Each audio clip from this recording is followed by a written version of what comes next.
Pessoal, pergunta número 8 diz assim, tá aqui, né? Vai projetar. Pergunta número 8. Isso, obrigado. Mas somos tão corruptos que somos totalmente incapazes de fazer algum bem e somos inclinados a todo mal? Essa é a pergunta número 8. A resposta é sim, um redundante aí, sim, a não ser que nascemos de novo pelo Espírito de Deus. Somente assim, somente se a gente nascer de novo. Ok, pessoal, a gente está fazendo uma série sobre Atos dos Apóstolos e hoje é a continuidade do capítulo 3, os versos 11 até o verso 26, e aí a gente encerra o capítulo 3 hoje. Deixa eu ver se eu vou conseguir projetar aqui. Pode jogar lá. Vai dar? Ah, você tem que projetar o texto primeiro, verdade. Pessoal, na medida que você for encontrando, se coloca de pé, por favor. Atos, capítulo 3, dos versos 11 até o verso 26. Leitura extensa, então ouça com fé a palavra do Senhor, que diz assim: Enquanto aquele homem ainda se mantinha ao lado de Pedro e João, todo o povo, perplexo, correu para junto deles, no pórtico chamado de Salomão. Quando Pedro viu isso, dirigiu-se ao povo, dizendo: Israelitas, por que vocês estão admirados com isso? Ou por que estão com os olhos fixos em nós, como se pelo nosso próprio poder ou piedade tivéssemos feito este homem andar?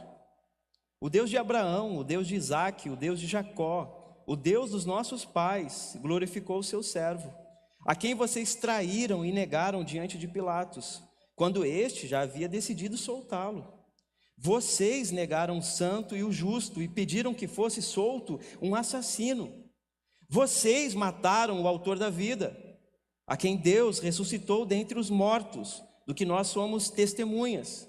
Pela fé no nome de Jesus é que esse mesmo nome fortaleceu a este homem que vocês estão vendo e bem conhecem. Sim, a fé que vem por meio de Jesus deu a este homem saúde perfeita, na presença de todos vocês. E agora, irmãos, eu sei que vocês fizeram isso por ignorância, como também as suas autoridades o fizeram. Mas Deus assim cumpriu o que tinha anunciado anteriormente pela boca de todos os profetas, que o seu Cristo havia de padecer. Portanto, arrependam-se e se convertam, para que sejam cancelados os seus pecados, a fim de que da presença do Senhor venham tempos de refrigério, e que Ele envie o Cristo, que já foi designado para vocês, a saber, Jesus, ao qual é necessário que o céu receba até os tempos da restauração de todas as coisas, de que Deus falou por boca dos seus santos profetas desde a antiguidade, porque Moisés disse: o Senhor Deus fará com que do meio dos irmãos de vocês se levante um profeta semelhante a mim. A esse vocês ouvirão e tudo o que ele lhe disser. Quem não der ouvidos a esse profeta será exterminado do meio do povo. E todos os profetas, a começar com Samuel, assim como todos os que falaram depois dele, também anunciaram estes dias. Vocês são os filhos dos profetas e da aliança de Deus, que Deus estabeleceu com os pais de vocês, dizendo a Abraão: na sua descendência serão abençoadas todas as nações da terra. Tendo Deus ressuscitado o seu servo, enviou-o primeiramente a vocês para abençoá-los, no sentido de que cada um abandone as suas maldades. Vamos orar? Bendito Deus, estamos diante da tua bendita palavra, santa, irrefutável, inegociável. Que possamos sair daqui conhecendo mais do Senhor, que possamos sair daqui diferentes de como entramos. Nos mantém cativos agora diante da exposição da tua palavra, que não haja nenhum coração aqui duro demais a ponto de não ouvir o que o Senhor tem a dizer. Que as palavras da minha boca e o meditar de todos nós sejam agradáveis a ti, ó Deus, em nome de Jesus, amém. Pode sentar, por favor. Aí, legal, acho que agora vai passar? Passou. Isso aí. Então tem um título hoje, o título é o seguinte: nunca foi sobre nós, é sobre Deus. Esse é o título que vos trago hoje. E eu começo com uma pergunta inicial aqui, onde você está fixando seus olhos? A gente passa por algumas situações onde a gente acaba perdendo algumas coisas, né? Perdendo uma situação muito bonita, ou uma imagem, ou eu vou trazer alguns exemplos para vocês de pessoas que não perderam a oportunidade de contemplar o belo, e não cantor. O belo no sentido de beleza, de algo que faz a gente ficar estupefado assim, puxa vida, como isso é bonito, como isso é grandioso, eu preciso ficar aqui um tempinho admirando essa grande obra ou essa grande situação. Então, eu vou passar por alguns exemplos de pessoas que se depararam com a beleza e fixaram seus olhos na coisa certa e escreveram a partir disso. Aqui, e se a beleza estivesse diante de nós? Eu acho que tem que apagar, Thales, essas outras aqui também, para que o pessoal consiga ver. Tá, beleza. Aqui é o quadro do Filho Pródigo, de Rembrandt. Ok, tá bem escuro, mas a ideia era para ser assim mesmo. A gente tem o filho pródigo ali, tem o pai, melhorou isso, legal. O Rembrandt pintou essa obra aqui, o Filho Pródigo. E aí o Henri Nouwen, quando vai no museu e se depara com essa obra, ele fica horas admirando essa obra. Ele volta no dia seguinte e pede licença para o segurança para ele arrastar uma cadeira para que ele consiga sentar em outra posição para admirar essa obra. Aí ele pensa que no dia seguinte ele poderia ir ao entardecer, para que, de modo que a luz que refletisse nas janelas desse uma imagem diferente. E ele vai descrevendo essa situação durante uma semana, ele fica contemplando essa obra aqui. E aí ele escreve um livro, A Volta do Filho Pródigo, O Retorno do Filho Pródigo. Ele escreve o seguinte, então você fica olhando a obra e escutando o que eu tenho a dizer sobre o que o Henri Nouwen escreveu. Ao contemplar o quadro de Rembrandt, eu descrevo profundamente o momento, não apenas do retorno, não é apenas a descrição do retorno, da cena bíblica, mas é a própria revelação do coração de Deus naquele quadro.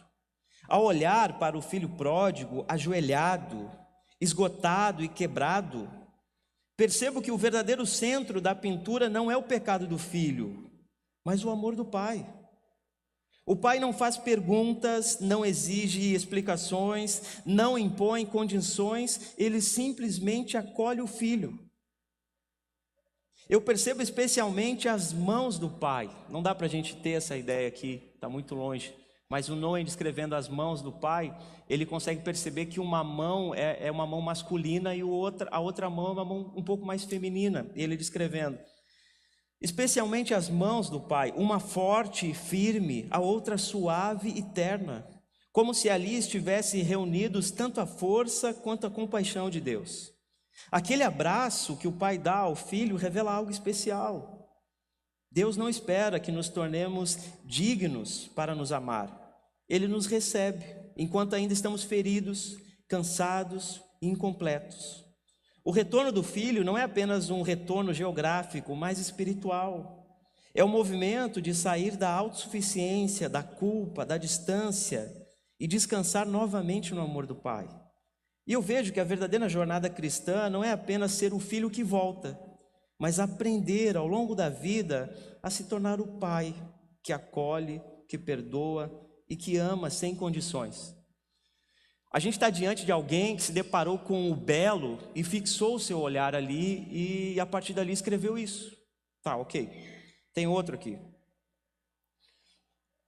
Essa obra aqui é o Corpo do Cristo Morto, 1522, de Hans Hobbe. Aí o que acontece? Fyodor Dostoiévski foi visitar. Ele foi com a Ana, sua esposa. Quando a Ana se deparou com essa obra aqui, ela não conseguiu ficar. Ela saiu e ela deixou o Dostoiévski lá. Ela falou que ela levou 20 minutos vendo as outras obras e ela voltou. E o Dostoiévski estava no mesmo lugar. E ela descreve na agenda dela, ou calendário, não, diário.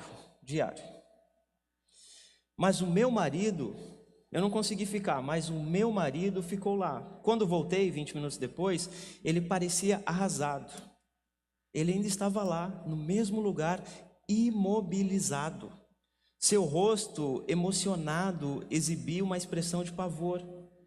O tomei suavemente pelo braço e o fiz sentar em um banco, esperando um pouco para que ele se acalmasse.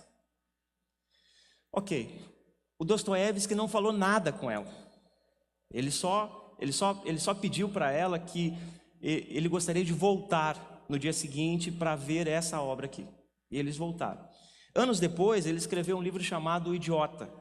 E aí o príncipe, um personagem desse livro, se depara com este quadro no enredo. E ele descreve a reação do príncipe. O mais estranho era a singular e fascinante questão suscitada pela visão desse cadáver. Diante de tal visão, como puderam os fiéis crer que o mártir ressuscitaria? A contragosto, o que se pensa é: se a morte é algo tão terrível, se as leis da natureza são tão poderosas, como podemos vencê-las? Se o próprio Cristo padeceu, como superá-las quando elas não cederam nem mesmo diante daquele que havia dominado a natureza? Que disse, Talita cumi, e uma pequena se ergueu. Que disse, Lázaro, sai, e o morto saiu. Ao contemplar este quadro, imagina-se uma máquina surda, insensível, estúpida, que tragou, moeu e deglutinou um grande ser, um ser sem preço, que por si só valia toda a natureza, todas as leis que regem toda a terra. Isso é o Dostoiévski descrevendo o que ele viu quando se deparou com esta obra. Ok. Agora tem som, Patrick, então, tá? Agora a gente vem para o contexto brasileiro. Chico Buarque, quando se depara com Milton Nascimento cantando. A Elis Regina falava para todo mundo que o Milton Nascimento tinha uma voz angelical, aquela voz não era humana. E aí percebam a reação do Chico Buarque, escutando o Milton Nascimento cantar.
Eu parei porque senão vocês vão começar a cantar aí Milton Nascimento, os mais antigos.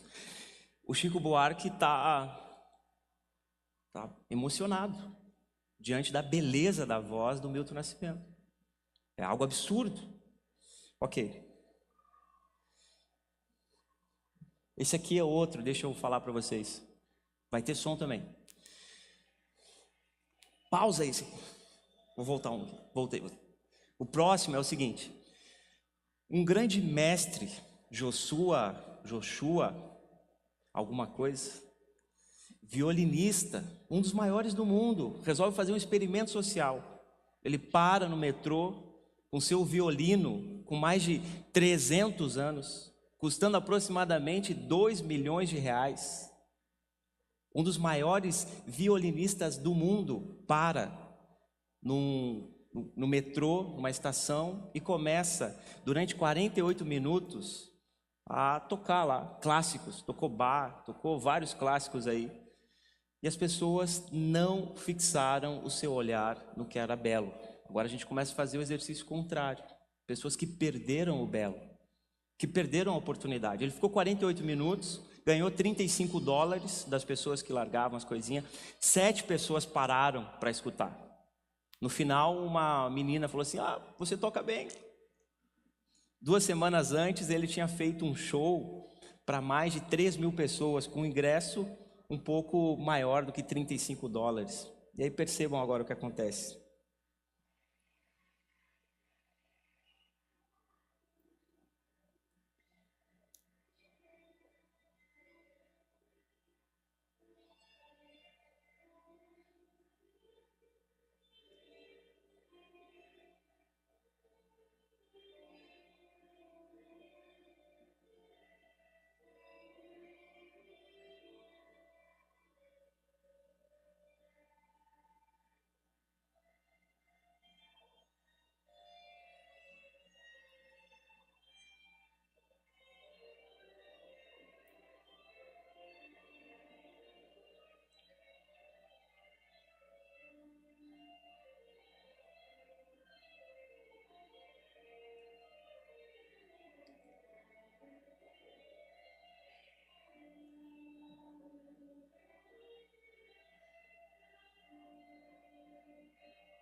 Fechou. 38 minutos cantando, 7 pessoas pararam. Ok. Onde você está fixando os seus olhos? Pode voltar a acender essas luzes aqui, senão o pessoal vai achar que é igreja de parede preta, vai embora, vai começar a sair aos pouquinhos. Tá, ok. Mostrei para vocês alguns exemplos de pessoas que se depararam com algo que é fora do comum e escreveram sobre isso. E aí mostrei o último exemplo ali as pessoas tinham a oportunidade de parar um pouquinho a sua rotina, parar um pouquinho e contemplar um dos maiores violinistas do mundo e passaram despercebidos. Porque eles estão com os olhos fixados em outras coisas, estão com os olhos fixados na sua rotina, estão olhando o seu celular, estão pensando no que vão fazer depois, no que isso, no que aquilo, e perderam um grande show de graça, um grande musical, perderam tudo isso porque estavam distraídos. E a pergunta que fica para nós é onde nós, porque a gente pode ser parte daquela multidão. Coisas belas podem estar acontecendo entre nós. E a gente pode estar disperso também. Talvez não numa estação de metrô, mas na nossa vida como um todo, dispersos. Para que tudo que Deus tem feito, ou que Deus está fazendo, ou as coisas que estão acontecendo, e a gente está relapso, perdido, e fixando o olhar em coisas que não são importantes, ou pelo menos não deveriam prender a nossa atenção. Onde estamos fixando os nossos olhos? Para a gente entender a nossa própria cegueira, a gente precisa voltar um pouquinho e ver essa cegueira que eu li para vocês, de Atos capítulo 3. Porque esse pessoal também está fixando os olhos em coisas que não deveriam fixar os olhos. Também estão pensando em situações que não deveriam estar pensando. Então, o que temos aqui? Os olhos fixos no humano. É isso que diz os versos 12 e 13, que eu leio para vocês aqui. Eu vou ler o 11, na verdade. Enquanto aquele homem ainda se mantinha ao lado de Pedro e João, todo o povo, perplexo, correu para junto deles no pórtico chamado de Salomão. Quando Pedro viu isso, dirigiu-se ao povo dizendo: Israelitas, por que vocês estão admirados com isso? Ou por que estão com os olhos fixos em nós, como se pelo nosso próprio poder ou piedade tivéssemos feito este homem andar? Eu contei para vocês, deixa eu passar mais um. Ok, esse é o pórtico de Salomão aqui. Estou tentando escrever um pouco mais de imagens hoje. Super grande, tá ok? Aqui tem o 11 ali, ó. O 11 é a Porta Formosa. Semana passada a gente falou sobre ela. Semana passada eu falei para vocês que Pedro e João estão subindo às 3 horas da tarde para orar, que era uma coisa natural que eles faziam essa prática. E aí eles se deparam com um coxo lá. O Pedro estende a mão para o coxo, no nome do Senhor Jesus, e o coxo fica de pé, começa a saltar. O coxo, pela primeira vez na vida dele, depois de 40 anos, ele consegue entrar. E aí ele entra. Aí o texto descreve para nós, aqui os versos 11, 12 e 13, o que acontece quando ele está lá dentro. E Lucas, o Rembrandt, que eu mostrei o quadro para vocês, o Rembrandt, ele fala que ele se inspira muito no Lucas, se inspirava muito no Lucas para fazer os quadros dele, porque Lucas conseguia escrever algo muito visível. E lendo aqui, você consegue perceber que ele faz isso. Parece, se você conseguir fazer um pouquinho desse exercício, parece que Pedro fica apontando para o coxo, assim, né? Para o ex-coxo, né? Ele aponta para ele, para o João, aponta para o coxo. Essa é a descrição. Enquanto aquele homem ainda se mantinha ao lado de Pedro e João, todo o povo perplexo. Uma coisa importante da gente pensar aqui agora é o seguinte: o Pedro estende a mão para o coxo fica de pé, começa a saltar, os três entram no templo, oferecem lá suas orações, aquela coisa toda, e o ex-coxo fica ao lado desses dois. Perceba a importância que tem quando a gente estende a mão para alguém, né? Essa pessoa fica grudada na gente, a gente tem uma responsabilidade. É uma relação de discipulado, de acompanhamento. Ele acabou de nascer de novo.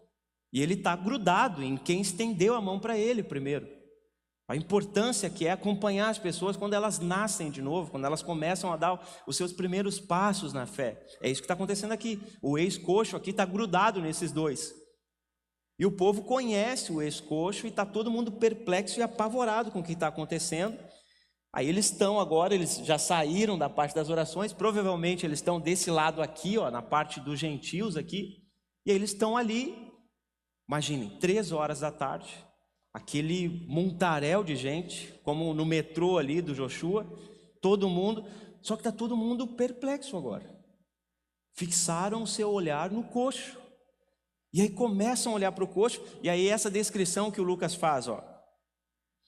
Quando Pedro viu isso, dirigiu ao povo dizendo: israelitas, por que vocês estão tão admirados com isto? Como se ele apontasse para o ex-coxo. Por que vocês estão tão admirados com isto? Por que vocês estão olhando para ele? Por que vocês estão olhando para nós? Vocês estão com os olhos fixados no que não é para fixar. Mas como é que o Pedro perde uma oportunidade dessa? Meus irmãos, era a hora dele falar assim, ó, viu? 40 anos, quem aqui precisa de cura? A hora é agora. Era o momento ideal para o Pedro fazer isso, fazer uma campanha de cura, de restauração. Tem até slogan para isso, gente. 40 anos sofrendo. Pare de sofrer, olha aqui o ex-coxo grudado comigo. Não faz nada disso. Ele faz esse exercício. Por que vocês estão olhando para isso? Por que vocês estão fixando seus olhos nisso? Por que vocês estão fixando seus olhos em nós? Existia naquela época e também existe na nossa época pessoas que se intitulam milagrosas. Então, saindo um pouco do relato bíblico e indo para os historiadores, a gente vai encontrar relatos de curandeiros, pessoas que faziam esses milagres aí. Na própria história de Atos aqui, a gente vai encontrar um ou outro feiticeiro ali. E andando um pouquinho por essas ruas aqui, por essas cidades, por esse estado, por essa nação, a gente vai encontrar outros milagreiros também. Que quando as pessoas se deparam com um milagre, com aquela coisa sobrenatural, eles falam assim, isso mesmo. E tem mais de onde veio esse aqui. Tem mais milagre. Cadê o Pix? Cadê a oferta? Cadê a primícia? Pedro não faz nada disso. Ele começa a orientar o olhar daquele povo perplexo. Aquele povo perplexo diante daquela coisa sobrenatural. E Pedro fala, não olha para o milagre. Ah, mas então Pedro fala para olhar para Jesus, Tarek. É isso que Pedro faz. Pedro bota uma cadeirinha aqui, senta e começa assim, lindo! Linda! Jesus ama você! Ele quer o melhor para a sua vida. Não é isso que ele faz, né? Ele não foca no milagre, ele não faz uma campanha sobre o milagre, ele não fala de Jesus. Tá tudo bem, pessoal, Jesus ama vocês, Jesus quer vocês perto dele agora. Esqueçam tudo. Não. Pedro não faz nada disso. Pedro começa a falar de Deus. Pedro começa a falar da história. Pedro começa a contar a desgraça que é a vida deles. Vocês estão perplexos por causa do coxo de 40 anos? E vocês? Desde Abraão vocês são coxos. Desde Isaac vocês ficam mendigando coisas. Ele está aqui há 40 anos só. Ele nasceu de novo agora. Vocês fazem gerações que vivem assim. E aí o Pedro começa, o verso 13. O Deus de Abraão, o Deus de Isaac, o Deus de Jacó, o Deus dos nossos pais, glorificou o seu servo Jesus, a quem vocês traíram e negaram diante de Pilatos, quando este já havia decidido soltá-lo. Não é duro aqui, não é? Ele não fica massageando eles. Ele assim, vocês estão com os olhos fixos no lugar errado. Não é no milagre, não é em nós. Vocês deveriam olhar para a história. O Deus dos pais de vocês. Foi o Deus dos pais de vocês, de Abraão, de Isaac, de Jacó, que curou esse homem. Mas percebam o seguinte: vocês negaram ele. Recebam o peso disso. Vocês negaram ele. Vocês traíram. Vou passar mais um aqui, ó. Olha o que ele está falando. Agora ele diz o seguinte: eu quero que vocês olhem para a verdadeira mensagem, que é o verso 13 que eu comecei a ler para vocês, vai até o 18. Primeiro, vocês entregaram Jesus. Depois, vocês são piores do que o Pilatos. É isso que diz o verso B, a parte B do verso 13. O Deus de nossos pais glorificou o seu servo. Aqui ele está fazendo uma referência ao profeta Isaías. O seu servo Jesus, a quem vocês traíram e negaram diante de Pilatos, quando este já havia decidido soltá-lo. Vocês não gostam do Pilatos? Vocês acham que ele é um pagão, e de fato ele é, mas eu quero dizer uma coisa: vocês são piores do que ele. Vocês gostam de falar de quem não é crente, vocês são piores do que ele.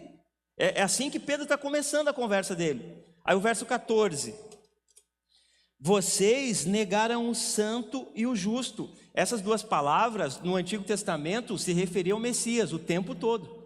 O santo do Senhor, o justo de Israel.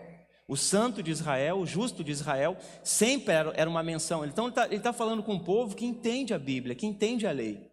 Ele está atacando eles e falando: sintam o peso da culpa de vocês. Sintam o peso. Sintam o peso dos seus pecados agora. Fixem os seus olhos na verdadeira mensagem. Vocês são pecadores. Vocês são piores do que os pagãos. Aí ele diz no verso 14: vocês negaram o santo e o justo e pediram que fosse solto um assassino. Vocês trocaram o santo e o justo por um assassino. O verso 15: vocês mataram o autor da vida. Isso aqui você pegou o sol, você explodiu o sol. Você pegou a lua, você explodiu a lua. Isso é um absurdo. Eu estou tentando fazer o Benjamin assistir Dragon Ball. E aí na primeira temporada o Piccolo explode a lua. Aí o Benjamin fala: não tem como assistir isso aí. Acabou, ele não quer assistir. Porque ele sabe que é absurdo isso. O Pedro está falando para ele: vocês mataram o autor da vida. Essa palavra autor aqui no grego também tem a ideia de fonte. Percebam a perplexidade deles, perplexo com o milagre. E aí eles atribuem a fonte do milagre aos homens, que é uma questão natural das pessoas fazerem. Vê o milagre, quem estendeu a mão? Quem estendeu a mão é a fonte, então. E aí Pedro usa essa coisa. Vocês querem saber a fonte? Vocês mataram a fonte. Vocês querem saber a fonte? Vocês estragaram a fonte. Agora vocês estão perplexos, querendo saber a fonte? Vocês mataram a fonte. É isso que ele diz no verso 15. Vocês mataram aquele que lhes deu a vida. Aí ele se acalma. Pedro se acalma agora. Aí ele vai, no verso 15 ele continua: vocês mataram o autor da vida, quem Deus ressuscitou dentre os mortos, do que nós somos testemunhas. Pela fé no nome de Jesus é que esse mesmo nome fortaleceu a este homem que vocês estão vendo e bem conhecem. Sim, a fé que vem por meio de Jesus deu a este homem saúde perfeita na presença de todos vocês. Pedro poderia agora dizer assim, lidem com isso agora. Até o verso 16 aqui, sem ir para o 17, essa é a realidade. Vocês entregaram Jesus, vocês são piores do que Pilatos, vocês trocaram o santo e o justo por um assassino, vocês mataram aquele que deu a vida a vocês, o autor da vida. Eu vou pegar minhas coisas e vou embora, porque vocês não merecem saber dele mais. Acabou para vocês. Mas Pedro nasceu de novo. Pedro é uma nova criatura. E a mensagem do Evangelho, ela não termina com a má notícia. Ela tem uma boa notícia. Por isso que no verso 17, ele chama de irmãos. Ele começa dizendo: israelitas, vocês isso, vocês aquilo, isso. Verso 17, ele: e agora, irmãos? E agora, meus irmãos? Ele baixa o tom. Vocês fizeram isso porque vocês são ignorantes. Mas está me ofendendo igual, mas está te dando a oportunidade de você se arrepender, porque ele está pegando o que Números, Levíticos vai dizer, que aquele que comete pecado por ignorância poderia ser perdoado, mas aquele que cometia pecado por obstinação, querendo, não havia perdão para ele. Pedro agora está dizendo: vocês são ignorantes. Eu tinha um capitão no exército, o pastor Bruno Rian, que ele ficou bravo uma vez, que ele não era da minha bateria, do meu comando, ele era de outro. Olha, Moisés, você vai gostar dessa. E ele tentou me punir, por nada, as pessoas me perseguiam às vezes, tentavam me punir. E aí ele falou para mim assim: eu vou punir você. Aí eu disse para ele: o senhor não tem competência para isso. Ele ficou muito bravo, muito bravo. Ele ficou assim: agora sim, você vai preso e tudo.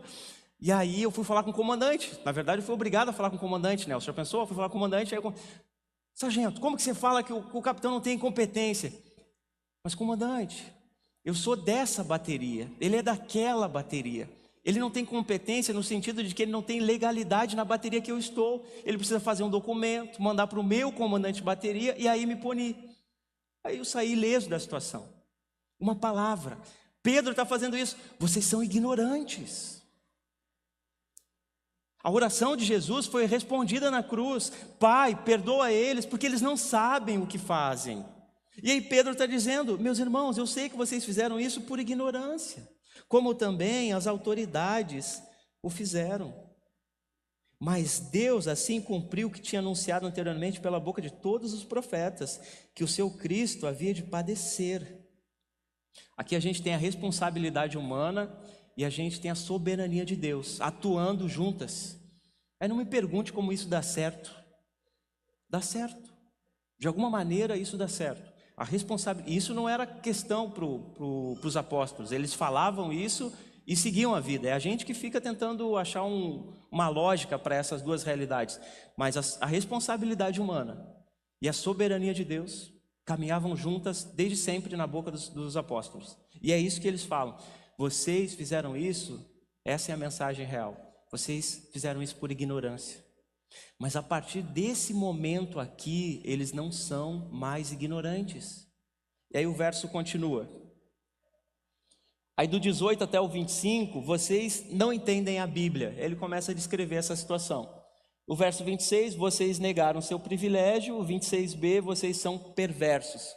Essa é a verdadeira mensagem que ele está tentando descrever para eles ali. Ok, deixa eu passar mais um para vocês aqui. A gente tem a resposta necessária aqui do arrependimento e conversão dos versos 29 ao 26, que diz assim. O verso 29 não, gente, 19.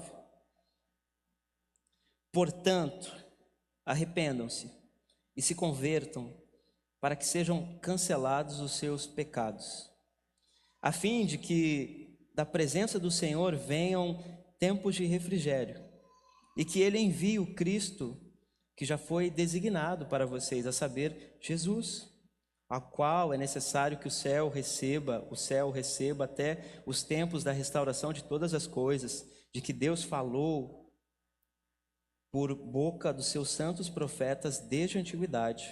Porque Moisés disse: o Senhor Deus fará com que do meio dos irmãos de vocês se levante um profeta semelhante a mim. A esses vocês ouvirão em tudo que ele disser. Quem der ouvidos a esse profeta quem não der ouvidos a esse profeta será exterminado do meio do povo. E todos os profetas, a começar com Samuel, assim como todos os que falaram depois dele, também anunciaram esses dias. Vocês são os filhos dos profetas e da aliança que Deus estabeleceu com os pais de vocês, dizendo a Abraão: na sua descendência serão abençoadas todas as nações da terra. Tendo Deus ressuscitado o seu servo, enviou-os primeiramente a vocês para abençoá-los no sentido de que cada um abandone as suas maldades. Pedro propõe para eles agora uma oportunidade. Então Pedro está descrevendo para eles que eles não conhecem a Bíblia, né? Está falando isso para eles, vocês não entendem a Bíblia. Aí ele vai falar: olha, os profetas anunciavam sobre Jesus. Moisés, em Deuteronômio, falou que surgiria, Deus levantaria do meio dos seus irmãos, um profeta. Então percebam a construção da coisa. Profetas no Antigo Testamento anunciando Jesus. Jesus é o grande profeta. Acabou os profetas agora. Não tem mais profetas. E aí você vê os profetas aí andando por aí, fazendo milagres, fazendo curas, pedindo dinheiro. E aí Pedro está falando assim: acabou os profetas. Todos os profetas apontavam para Jesus. Jesus é o grande profeta agora acabou. Acabou. E aí ele está dizendo: vocês não entendem da Bíblia. Aí ele fala assim: vocês precisam fazer uma coisa agora. Aí ele começa a dizer: vocês precisam se arrepender. Esse é o chamado de vocês precisam se arrepender. E o que vai acontecer se vocês se arrependerem? Um apagamento dos pecados, a completa remoção da culpa. Quando o Pedro usa aqui o apagar dos pecados ou cancelar dos pecados, ele está pensando no que existia na época para eles. Então eles não tinham papel como nós temos, era o papiro ali, aquela coisa de couro que era as pessoas escreviam lá com tinteiro, aquela coisa toda. Mas era só passar um pano com água que saía aquela escrita. Era totalmente apagado, não ficava nenhuma ranhura, não ficava nenhuma marca, nada disso. Pedro está dizendo para eles: essa é a realidade de vocês. Vocês são maus, vocês são perversos, vocês mataram o autor da vida, mas há uma resposta, há uma esperança para vocês. Vocês fizeram isso porque eram ignorantes, e agora que vocês já sabem, vocês precisam tomar uma decisão: se arrepender.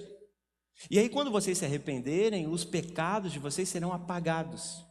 E quem está falando isso aqui, meus irmãos, é o Pedro, que negou Jesus há pouquinho tempo atrás. É o Pedro que pode olhar para eles e falar assim: vocês negaram, vocês mataram. E ele não se sente mal, meus irmãos. Ele não carrega o peso do passado dele, mas eu e você carregamos, dos erros, dos pecados. Porque parece talvez que para nós, quando Deus apaga os nossos pecados, Ele não apaga os nossos pecados. Ele dá uma rascunhada ali, mas fica ali. Sempre que a gente olha, a gente vê o nosso pecado ali. Por mais, aí a gente não tem nem coragem de apontar o dedo para o outro e falar assim: meu irmão, se arrependa, você está traindo Jesus assim. Porque eu traí Jesus também, então eu não posso fazer isso. Mas Pedro, ele sabe o que é apagar os pecados, cancelar os pecados. Ele vive nessa nova vida. Por que ele vive nessa nova vida? Porque tempos de refrigério alcançaram ele. É isso que o Pedro está dizendo para eles. O que vocês precisam fazer agora? Vocês precisam se arrepender, se converter. Vocês estão indo por um caminho e esse caminho não está legal. Vocês precisam dar uma volta aí, olhar para Jesus agora, fixar os seus olhos nele. Vocês precisam se arrepender dos pecados, fazer esse retorno, e algo vai acontecer. Vocês terão um tempo de refrigério. Agora imaginem uma sala fechada, sem janelas, uma porta só. Não, imagine o seguinte, né, Nelson? Vamos aproveitar que a gente está falando sobre exército. Uma barraca de 20 praças, com 38 soldados lá dentro. Pablo, já pensou? Uma granada de gás lacrimogêneo. Ninguém pode sair daquela barraca. E aí um subtenente cansado já abre aquela portinha e fala: 23, vem para cá para um tempo de refrigério. O apóstolo Pedro está falando assim: olha, se você se arrepender da sua vida pecaminosa, se você mudar a rota, Deus vai apagar os seus pecados, vai apagar de um jeito que é como se você tivesse saído de uma barraca com gás lacrimogêneo insuportável. Você vai sentir o frescor de uma brisa suave sobre você.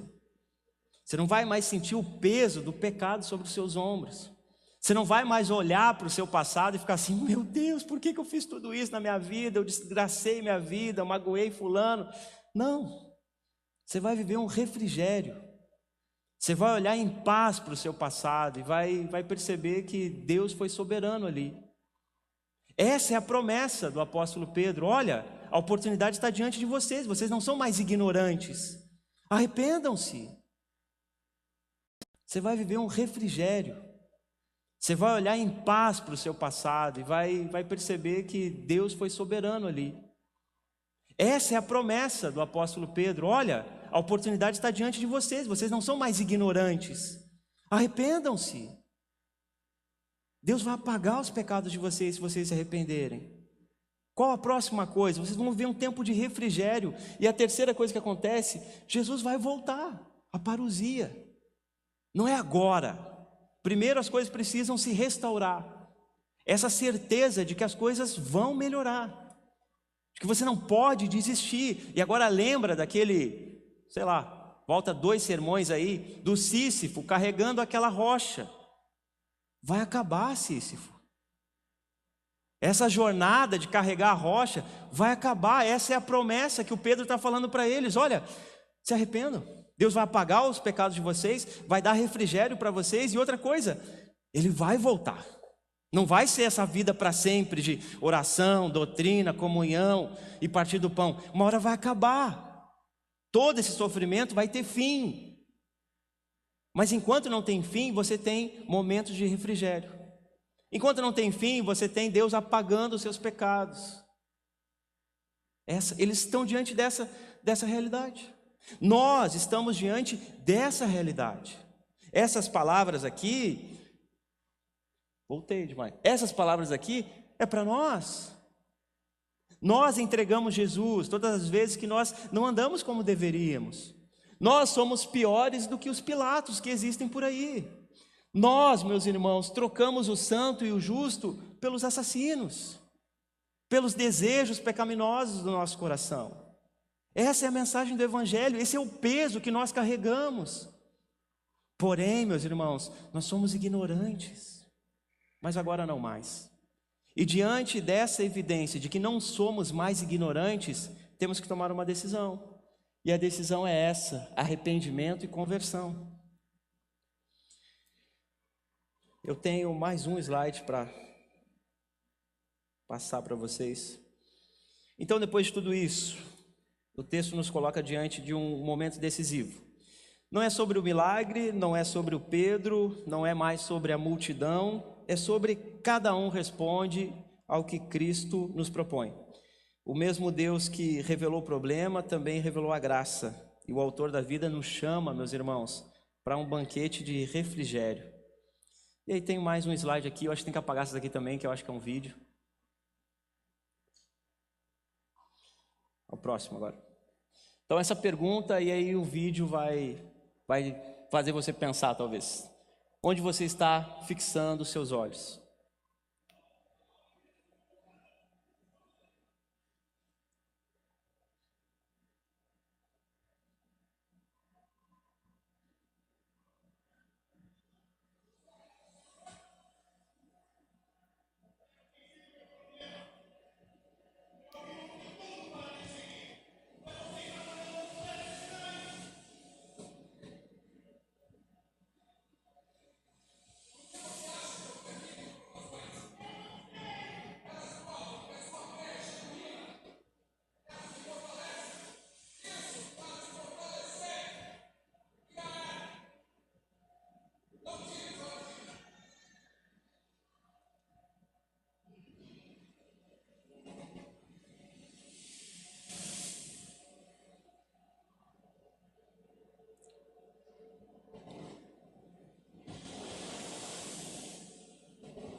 Tá, então, assim, não é Jesus, tá? Não vai tatuar Jesus aí, né? É The Chosen. Então, já que eu estou pensando aqui em representações, tomei a liberdade de usar esse trecho aí do The Chosen para tentar ilustrar, porque tem essa frase aí do ator ali representando Jesus, olhando para o Pedro e falando: Pedro, não tira os olhos de mim, cara. Não tira os olhos de mim. Fixa o seu olhar em mim. E aí Pedro começa a olhar para tudo que está acontecendo e começa a afundar. Essa é a nossa situação. Nós fazemos isso. Nós tiramos os olhos de Jesus com mais frequência do que nós deveríamos fazer. E essa cena é muito bonita, porque aí Jesus abraça ele lá e diz: cara, não tira os olhos de mim. Tem coisas para você, não tira os olhos de mim. Ok. A resposta que nós precisamos dar essa noite: abandonar o pecado, fixar os nossos olhos em Jesus e viver uma nova vida. A gente precisa fazer isso. Por que a gente precisa fazer isso? Porque Jesus tem toda a autoridade. A cena, eu cortei a cena, mas na cena Jesus manda o mar se acalmar. E Jesus tem toda a autoridade. E aí o John Piper, falando sobre isso, escreveu o seguinte: Jesus tem toda a autoridade. Toda a autoridade sobre Satanás e sobre todos os demônios. Jesus tem toda a autoridade sobre todos os anjos, os bons e os maus.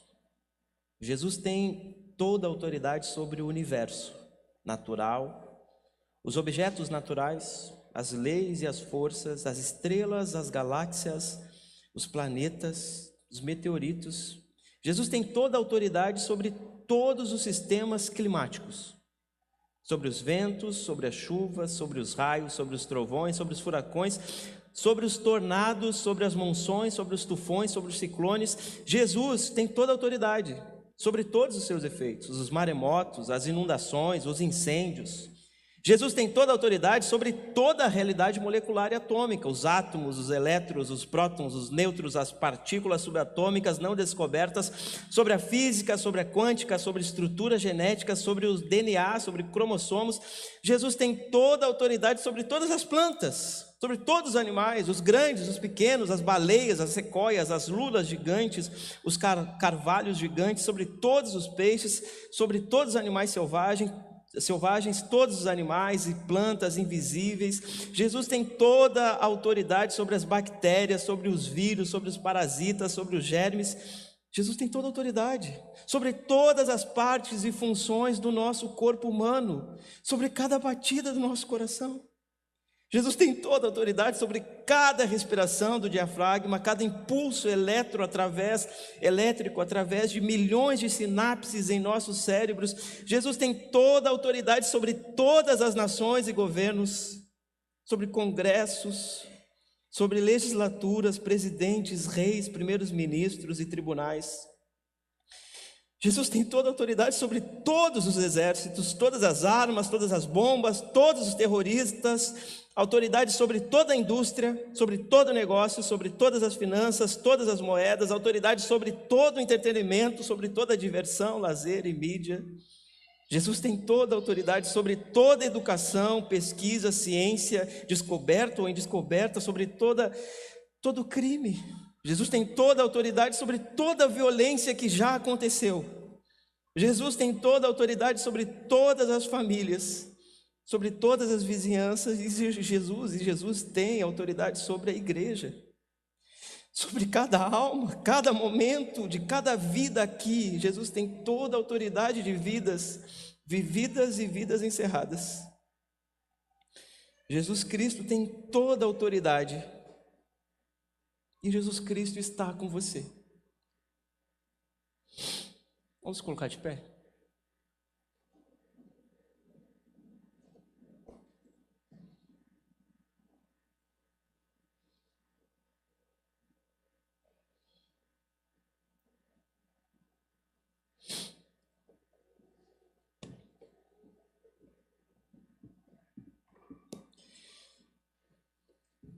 Imagine esse que tem toda a autoridade falando o seguinte para você: eu sou o autor da vida, Eu estou no meio de vocês. Eu vi quando vocês fixaram os seus olhos no que é passageiro, transitório. Mas hoje eu chamo cada um para o refrigério. Um refrigério que só há em minha presença. Não temam o julgamento, pois eu tomei o seu lugar e eu apago, eu cancelo agora os seus pecados.